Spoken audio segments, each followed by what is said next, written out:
आपकी बातें सुनता हूँ तो प्रभु खोज के विचार उठते हैं, लेकिन समझ नहीं पड़ता कि कहाँ से शुरू करूँ।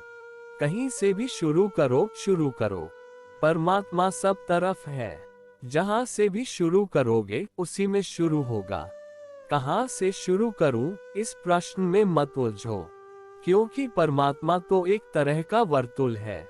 इसलिए तो दुनिया में इतने धर्म हैं, क्योंकि इतनी शुरुआतें हो सकती हैं। दुनिया में 300 धर्म हैं। दुनिया में 3000 भी धर्म हो सकते हैं, 3 लाख भी हो सकते हैं, 3 करोड़ भी हो सकते हैं। दुनिया में असल में उतने ही धर्म हो सकते हैं जितने लोग हैं, क्योंकि प्रत्येक व्यक्ति की शुरुआत दूसरे से थोड़ी भिन्न होगी। क्योंकि प्रत्येक व्यक्ति दूसरे से थोड़ा भिन्न है। कहीं से भी शुरू करो। इस प्रश्न को बहुत मूल्य मत दो। मूल्य दो शुरू करने को।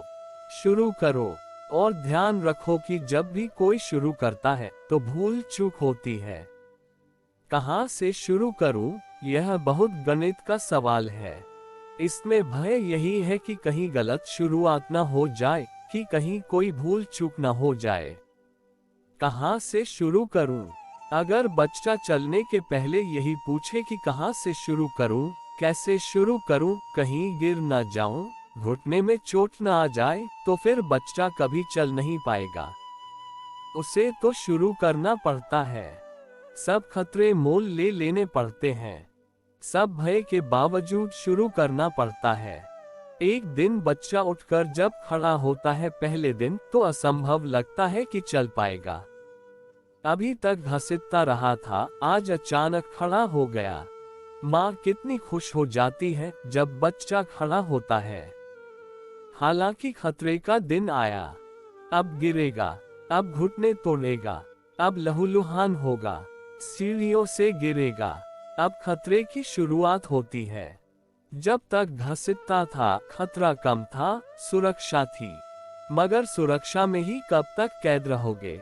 बच्चे को चलना पड़ेगा, खतरा मोल लेना पड़ेगा, अन्यथा लंगड़ा ही रह जाएगा और कई बार गिरेगा।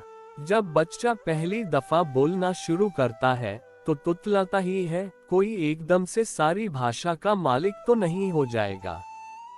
कौन कब हुआ है? तुतलाएगा, भूले होंगी, कुछ का कुछ कहेगा, कुछ कहना चाहेगा, कुछ निकल जाएगा। लेकिन बच्चे हिम्मत करते हैं तुतलाने की, इसलिए एक दिन बोल पाते हैं। तुतलाने की हिम्मत करते हैं, इसलिए एक दिन कालिदास और शेक्सपियर भी पैदा हो पाते हैं। तुतलाने की कोशिश करते हैं, इसलिए एक दिन बुद्ध और क्राइस्ट भी पैदा हो पाते हैं। तो तुम जब शुरू करोगे तो यह तो तुतलाने जैसा होगा। इसमें तुम पूर्णता की अपेक्षा मत करना। यह तो अभी घसीटते थे, अब उठकर खड़े हुए खतरनाक है। भूल चूक होने ही वाली है। भूल चूक होगी ही। जो भूल चूक से बचना चाहेगा वो कभी चल न सकेगा, बोल न सकेगा, वह जी ही न सकेगा। अक्सर ऐसा हो जाता है कि भूल चूक से बचने वाले लोग वंचित ही रह जाते हैं जीवन की संपदा से। दुनिया में एक ही भूल चूक है और वह भूल चूक है भूल चूक से बचने की अतिशय चेष्टा।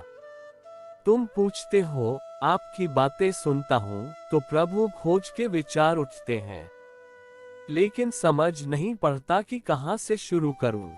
कहीं से भी शुरू करो। मस्जिद से शुरू करो, मंदिर से शुरू करो, गुरुद्वारे से शुरू करो, मूर्ति से शुरू करो। कुरान, गीता, वेद, पुराण, कहीं से शुरू करो। नदी, पहाड़, पत्थर, किसी की भी पूजा से शुरू करो, मगर शुरू करो। अगर तुम मेरी सलाह मानना चाहते हो तो मैं कहूँगा, प्रकृति से शुरू करो, क्योंकि प्रकृति में ही परमात्मा छिपा है। वृक्षों को देखो, फूलों को देखो, चांद तारों को देखो, नदी सागरों को देखो, परमात्मा इन सब में छिपा है। यही तलाशो। तो पहला परमात्मा का कदम प्रकृति से उठाओ।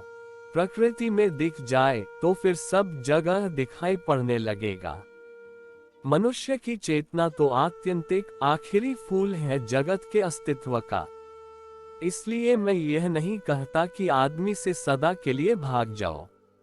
मैं यह कहता हूँ, आदमी को जानना हो तो थोड़ी देर के लिए आदमी से मुक्त हो जाओ, थोड़ी दूरी बनाओ, थोड़े वृक्षों से दोस्ती करो, पशु पौधों पक्षियों से दोस्ती करो। और तब तुम एक दिन जब आदमी पर लौट कर आओगे, और ये पक्षियों पौधों वृक्षों से जो तुम पाठ लेकर आओगे, और तुम्हारा हृदय तुम्हारी भावनाएं सभ्य हो गई होंगी, तुम किसी काव्य से अभिनव काव्य से भरे जब आदमी को फिर से देखोगे, तब तुम पहचानोगे कि आदमी परमात्मा की प्रतिलिपि है। प्रकृति से शुरू करो।